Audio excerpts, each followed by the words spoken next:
Straw Hut Media. When you're walking down 7th Avenue in New York City and you take the turn onto Christopher Street and you see the Stonewall Monument, which has pride flags waving everywhere, and a large population of people out enjoying the park and the monument and things of that nature, you kind of get a sense of excitement because you know that you're about ready to walk into a place of history. Imagine growing up in a conservative town in the middle of Kansas, feeling different, isolated, and lacking any representation. Now, imagine taking that experience and transforming it into a lifelong mission to create safe spaces for LGBTQ+ individuals worldwide. Today, we have someone on the podcast who did just that. Stacy Lentz, the CEO and founder of the Stonewall Inn Gives Back initiative and co-owner of the historic Stonewall Inn, joins us. Stacy has dedicated her life to activism, creating safe spaces, and preserving the legacy of one of the most significant landmarks in LGBTQ+ history. For those who may not be familiar, the Stonewall Inn, located in New York City's Greenwich Village, is widely recognized as the birthplace of the modern LGBTQ rights movement. In the early hours of June 28, 1969, a series of spontaneous demonstrations by members of the LGBTQ+ community erupted in response to a police raid at the Stonewall Inn. This event, now known as the Stonewall Riots, marked a pivotal moment in the fight for LGBTQ+ rights, leading to the formation of numerous advocacy groups and the first Pride marches. Today, the Stonewall Inn stands not only as a reminder of the past, but also as a symbol of resilience, community, and progress. Thanks to the efforts of individuals like Stacy, the legacy of Stonewall continues to inspire and empower new generations. My name is Stacy Lentz, and this is Pride.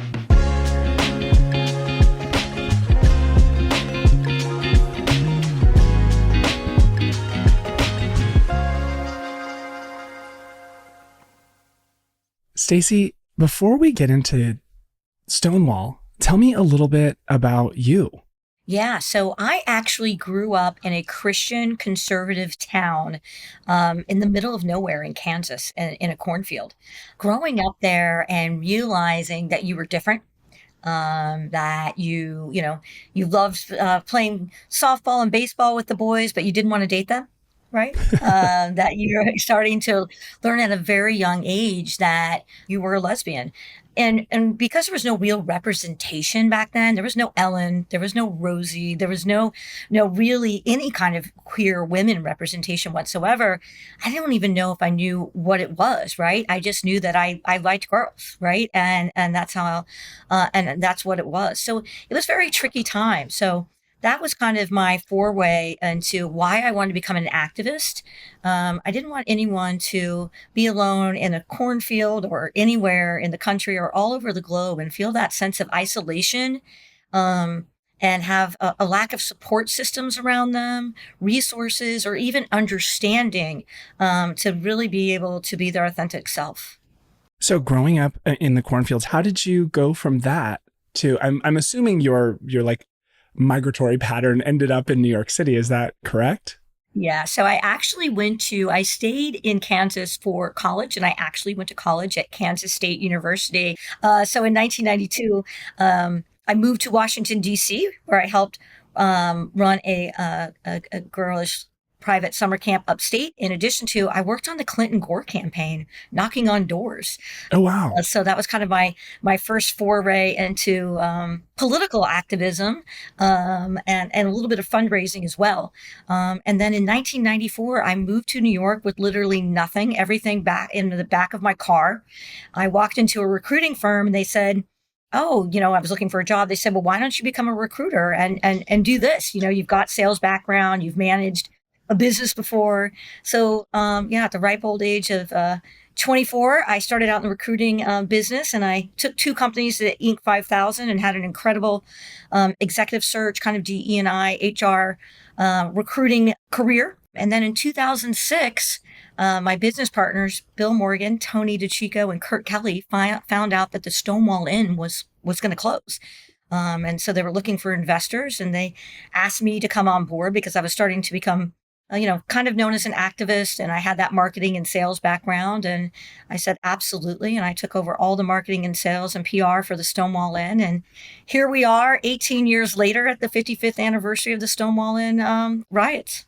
So I'm very curious when you first learned about Stonewall, because it is something that I went to school in the 90s. So I was not, I wasn't, I was a little younger in the 90s. So I don't remember learning about Stonewall really until probably the mid 2000s, right? Like when I was 18, 19 years old, going to college, those sorts of things. I'm curious when you were first introduced to Stonewall, to the story, to the inn, to the riots. I really wasn't introduced to it until I got to New York, quite frankly. Once I moved to New York, I actually walked into the Stonewall Inn with maybe an inkling of knowledge, because I've talked to a few people and they said, oh, this is the birthplace of, the gay rights movement and things of that nature. And then the first time I walked in, I was like, well, this is highly disappointing. I was like, no reflection of history. There was no, I was just like, wait a second. There was no anything at that point. It was, a rundown bar that wasn't being kind of treated for its historical value in the 90s, right? And they weren't doing much in terms of with the community. And I was like, well, this is definitely a little bit of a letdown. So then after I'd walked in, then I was like, I started doing a ton of research and just looking into it just for my own knowledge, right? Because I feel like for me, the first time I felt like at home was when I walked into Henrietta Hudson's, which is a lesbian and queer owned women bar here in the city. When I walked in there, I was like, oh, this makes sense. This is, this is my people, right? My chosen family. So I always had an interest kind of in, the queer bar scene and particularly those that have a historical meaning. So then I did a deeper dive into Stonewall and what it meant. And that kind of infuriated me even more to think like, wait a second, this is this place and no one really talks about it and no one's really honoring it and it's not doing much for the community. And that's just such a shame. Yeah, I remember the first time I saw it, I was honestly surprised by it because it's not very big. And it's outside of, the street that it's on, and there is like a memorial outside. Outside of that, unless you know what it is, it's sort of kind of hidden right there in plain sight. Exactly. And then, again, when we took it over in 2006, we wanted to change all that, right? We wanted to make sure that as soon as you walked in that door, you felt some kind of history. You felt some kind of like, oh, this is where it began. You felt some kind of sense of belonging and community. As soon as you walk in, we wanted to make sure you had that sense of history. And we have photos all over the walls. We have memorabilia. And we really try to capture that history, keep it as a working bar and not a museum, but make sure you get that sense of what happened there in 1969. When you first became, I guess, an owner in the Stonewall Inn, what was that like, right? The first time you walked into it, knowing that it was something you were a part of, because other than like the Black Cat, those are really the only two properties or places that have that extremely old origins in the LGBTQ rights movement. What was that like when you first stepped into it as an owner, as opposed to just seeing Stonewall? I knew immediately it was a huge responsibility. I knew that it wasn't being treated the way it should be treated. I knew that a younger generation, including myself, really had no idea. And I was passionate and excited and ready to take on that challenge of making sure the whole world knew what happened there in 1969 and why we enjoy a lot of the rights we have today was because of those brave men and women who literally stood up, risked their livelihood, their families, everything by fighting against police right there on Christopher Street. So I really was excited about the possibility of telling that story to the world. Yeah, it is. It feels like one of the only places in the US anyway, with US LGBTQ history, where you can go to it and there are literally photos of Marsha P. Johnson standing in certain places where you could stand right there if you really wanted to.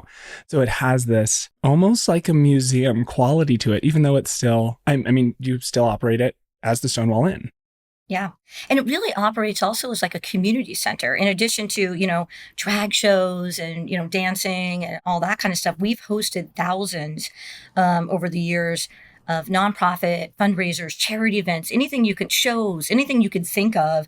And we typically give that space away for free upstairs where our stage area is, because we know it's super important. We've always thought that if you support the community will support you.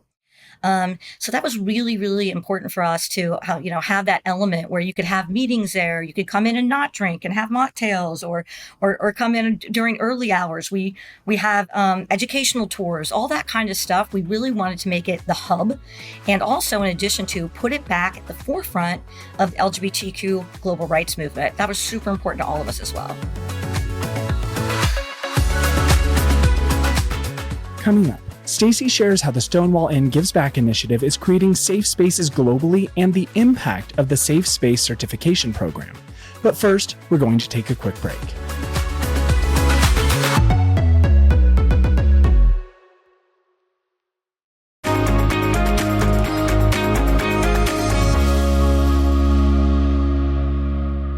Now, since 2006, a lot has happened with Stonewall, right? Like, in addition to bringing it back to some of its glory as a venue, right?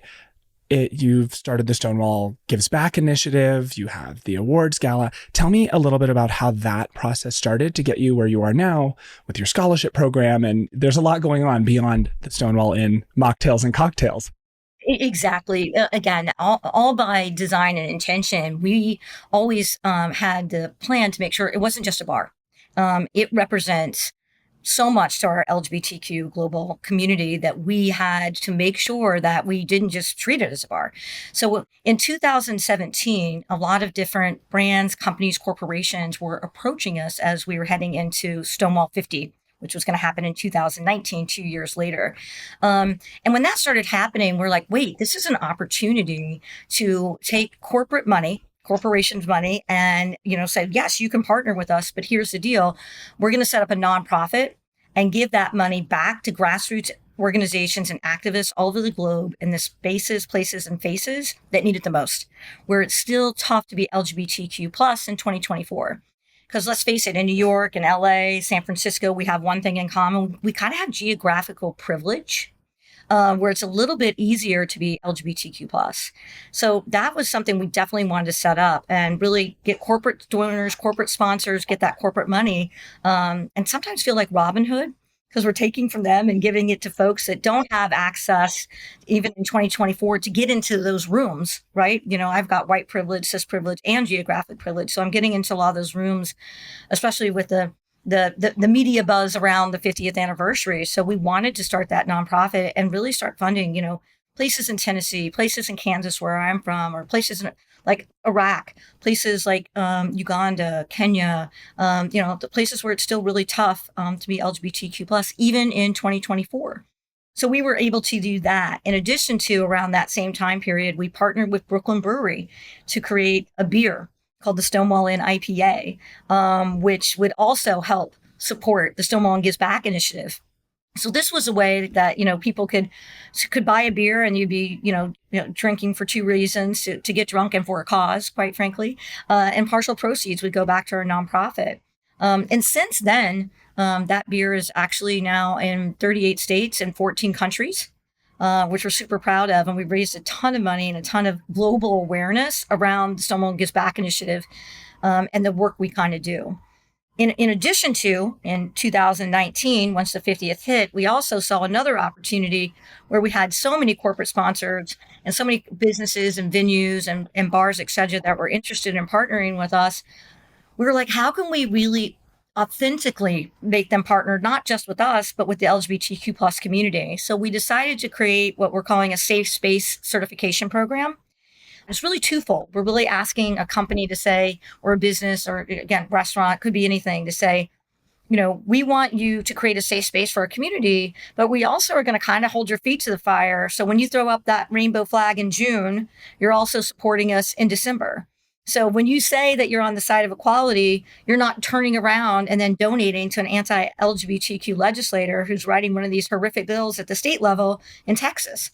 So that was super important to us as well. So we work with marginalized organizations and community members all over the country, and we ask two questions. What do you think makes a safe space to you? And then we also ask, what do you want to see corporations, businesses, venues, et cetera, do to be held accountable when they really say they're on the side of equality? And we came up with a 10-step criteria as mentioned, supporting 365, not donating to anti-LGBTQ legislators, some form of code of conduct, policies and procedures protecting our community. Putting your money where your mouth is and donating to an LGBTQ nonprofit doesn't have to be us. Having a gender neutral bathroom somewhere on premise. So there's 10 criteria, and then a training component where a good majority of your employees must go through two 15-minute modules, a training program that we put together with Jennifer Brown Consulting and LGBTQ-owned global consulting and DE&I firm. So it really is a way for a business to authentically show support of our community, and not just throw up that rainbow flag in June and try to market to us and then change that logo back to whatever it was in July. Tell me a little bit about the heat map. If you could just explain that a little bit. Yeah. So once we get these spaces, we've had a lot of these spaces become certified. For example, Crypto.com Arena has become a Stonewall Inn Gives safe space. Oh, that's huge. Yeah, Peacock Theater has become Stonewall Gives Back Initiative safe space. They've gone through the training, they've met the criteria, they've documented everything. In addition to the U.S. Open, the New York City Marathon, so all these places. So we're creating a heat map, so our community members can go and say and look and be like, oh, look at this venue, or look at this company, or look at this business. They're doing the work. They're not just slapping a rainbow logo on something, right? They're actually putting in the training. They're doing the stuff. And we really want to say to our LGBTQ community members, like, this is a safe space. This is a place that you should want to visit. And if you go in and you don't feel safe, you can report it back to SIGB. So then how, obviously the heat map is on kind of the horizon as a big project, and that's a really cool thing, especially if you can expand beyond New York City, like let's say nationwide and maybe globally eventually, right? It takes time, but it would be an app where, let's say you're traveling to somewhere random. Potentially, if I'm understanding right, the future would be you log in, you're in Cincinnati, and it says these locations all around you are safe spaces. Yeah. And when we say they're safe spaces, it's not just being like, oh, they're LGBTQ owned. No, these are actually businesses that did the training. They meet the criteria. They have gender neutral restrooms. They have a code of conduct. They have some kind of pronoun policy. They've met all of those kind of criteria. And yes, to your point, globally, right now, Luxembourg, we have a safe space in Luxembourg, Stoley's global headquarters, already certified safe space. Carlsberg in Copenhagen, Denmark is being certified as a safe space, as well as 7 locations throughout Italy. So we're already taking this globally, and it's already kind of happening across the country as well. So we're super excited about this as a way to, again, use Stonewall Inn's platform to create more safe spaces. Because back in '69, even though the Stonewall Inn was, mafia owned, watered down drinks, all these things, it was our community's original safe space. It was one of the few places that, you could go in and dance, with the same-sex partner in 1969. One of the few places where, typically you weren't going to be harassed for not having articles of clothing that didn't match your gender, or you could just be your authentic self and in that Stonewall Inn, because the mafia paid off the police not to raid it. You have to remember back in 1969, it was illegal to serve somebody who was LGBTQ plus a drink, which is crazy. That's only 55 years ago. So it really was, the Stonewall Inn was our community's original safe space. I mean, that is such a huge undertaking, what you're trying to do with it. And it's going to take a lot of time, right? I mean, I feel like it's something that could snowball, right? And you just start to have lots of organizations wanting to take part, which is a good thing to happen, right? It's going to be great, explosive growth. But in addition to all of that, you're also managing the awards gala, which I've actually never been to the awards gala, but I am familiar with it. Could you tell us a little bit about that? Obviously, you're gearing up for it. Last year was a sold out success. It was, yeah. We had our first ever Stonewall Inn Brick Awards. And what we're really doing with that is we're honoring LGBTQ activists from all over the globe. And we have 5 different categories: a youth category, a global activist category, kind of a create space champion category, as well as a community activist category. And we're really looking at, honoring them in the tradition of a Marsha P. Johnson, of a Sylvia Rivera, of all those folks that really stood up at Stonewall. These are the people carrying on the legacy of activism for our community. This past year, the Icon Award went to Dominique Jackson from Pose, which, funny enough, before we bought Stonewall in the 90s, Dominique worked at the Stonewall Inn. Oh, wow. Yeah, before she became a famous actress. A lot of people don't know that, right? So that's super cool. So she was the perfect person to get one of the first ever Stonewall Inn Brick Awards. And then we honored Dr. Frank Masiga, who is in Uganda doing the work on the ground. And he's also been nominated for 2 Nobel Peace Prizes in addition to. So he was definitely the right person. And our Community Activist Award, we honored A.J. Hikes, who invented the black and brown stripe on the flag, the Philadelphia version of the flag, and is also the deputy executive director for the ACLU, which was a big one. And then in the Youth Award, we honored the Gender Cool Project. We love them because they go around the country being like, don't politicize my gender, don't use my gender identity to win votes. And it's mainly a trans youth organization that says, my gender's just cool.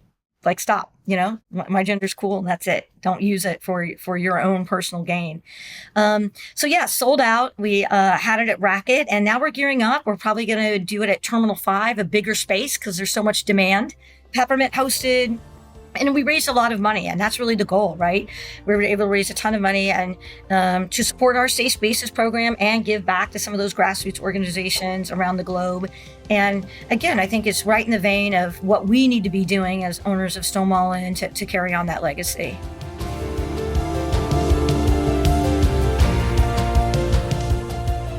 We're going to take another quick break. But when we come back, we'll learn about the Stonewall Inn and Yankees Scholarship Program and how it's supporting future LGBTQ+ leaders.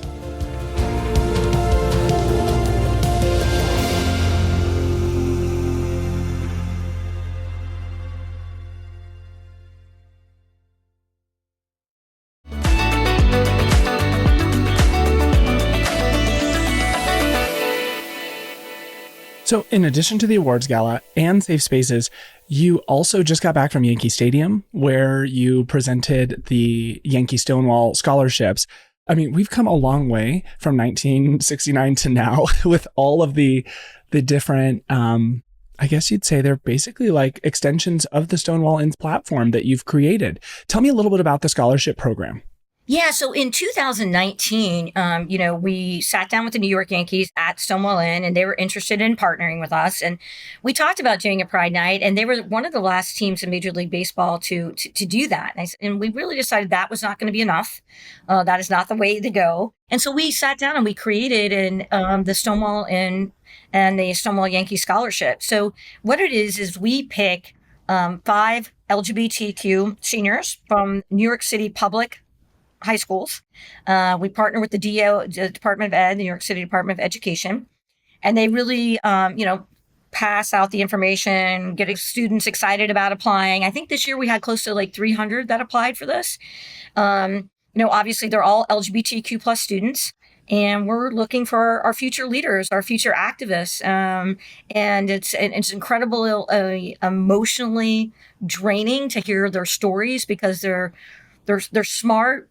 A lot of them have been through a lot of trauma at a young age, but they've taken that trauma and they've turned it into to be true champions for activism and to be our future leaders. So we pick 5 winners every year, one from each of the 5 boroughs here in New York, and we give them $10,000 each to the college that they will be attending in the fall. This is our 6th year doing it. And it's just a very moving, meaningful experience to interview them and listen to their stories. We gather at Yankee Stadium and we narrow it down to the top 20 and we interview them in person. And Yankees senior executive, the general manager, Brian Cashman, who's probably the most famous baseball general manager in all the sports, he sits in on every single interview with us.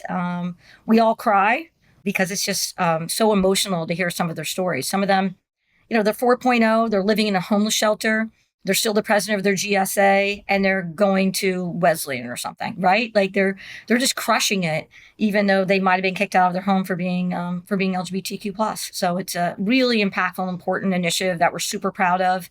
And we had our first group graduate last year from college, and we followed up from them, and they're out there being the change in the world that we all want to see.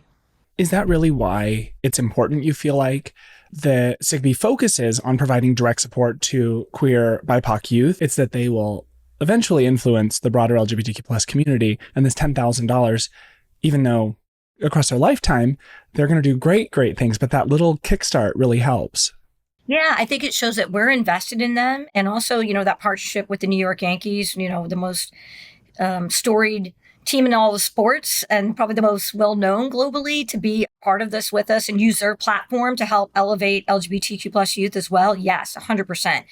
We really look for the future leaders, and we feel like, yeah, once we give them the idea that we believe in them, the Yankees believe in them, and here's a little money to help you get you on your way, you're going to go out there and do amazing things for our community once you graduate and get out into the world. So we plan on following up with all of them in 10, 15 years, seeing where they're at. And I'm positive they're going to do amazing things that really do impact not just the LGBTQ plus community, but the world.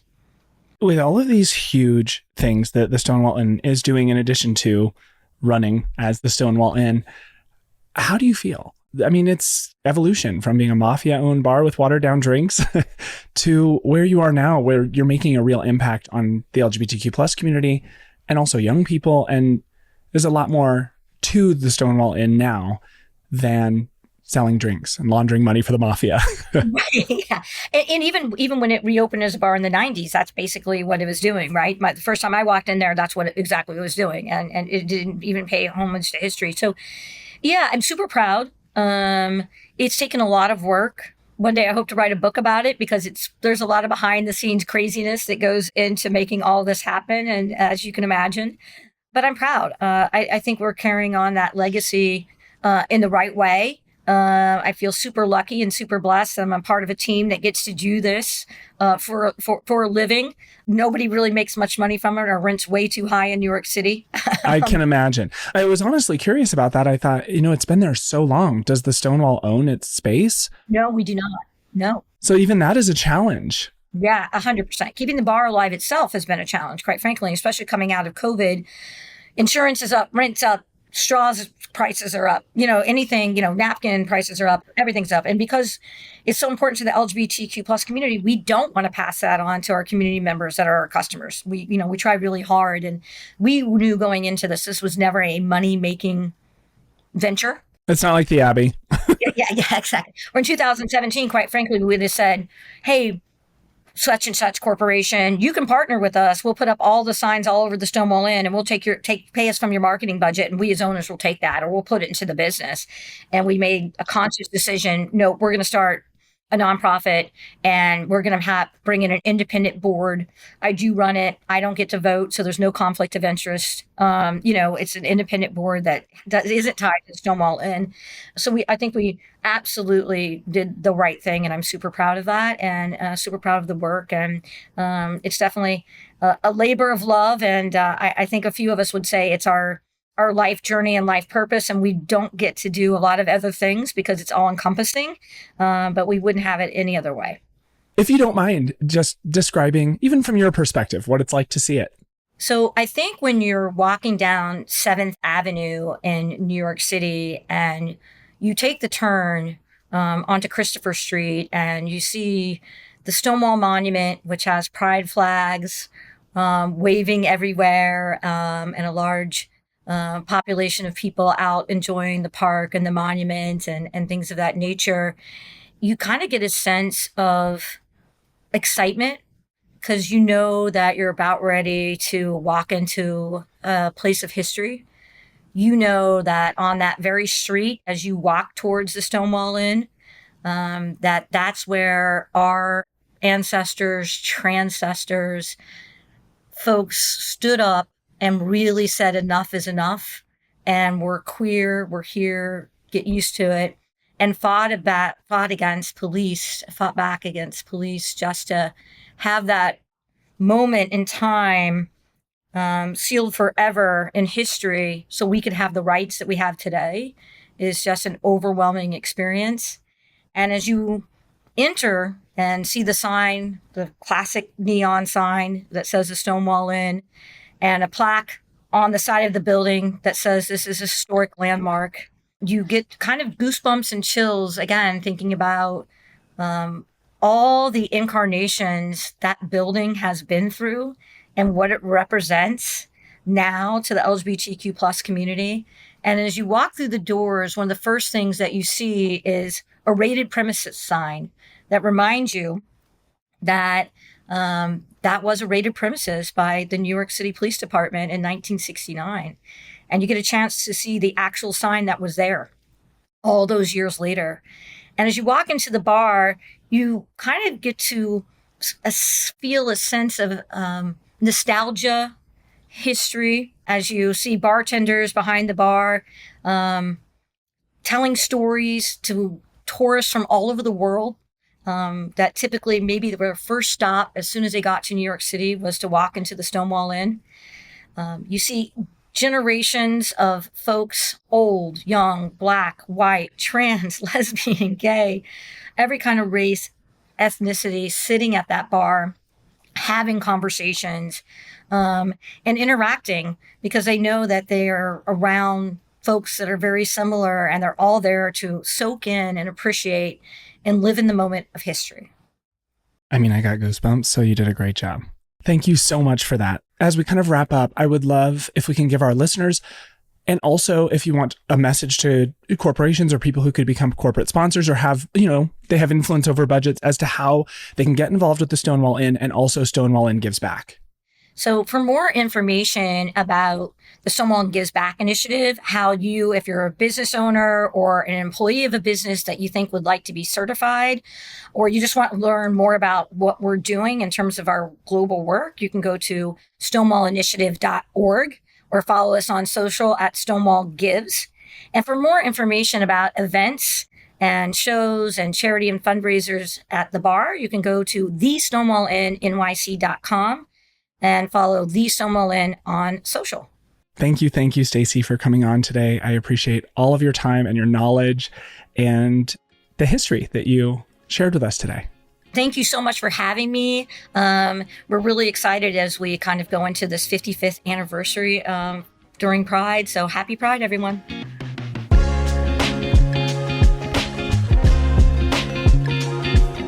Pride is a production of Straw Hut Media. If you like the show, please leave us a rating and a review on Apple Podcasts, Spotify, or wherever you listen to podcasts. Then, follow us on TikTok, Instagram, Facebook, the app formerly known as Twitter, and Snapchat @Pride, and tune in weekly for more episodes. Be sure to share this episode with your friends and subscribe for more stories from amazing queer people. If you'd like to connect with me, you can follow me everywhere @Levi Chambers. Pride is produced by me, Levi Chambers, Maggie Bowles, Ryan Tillotson, and Brandon Marlowe, and edited by Daniel Ferreira.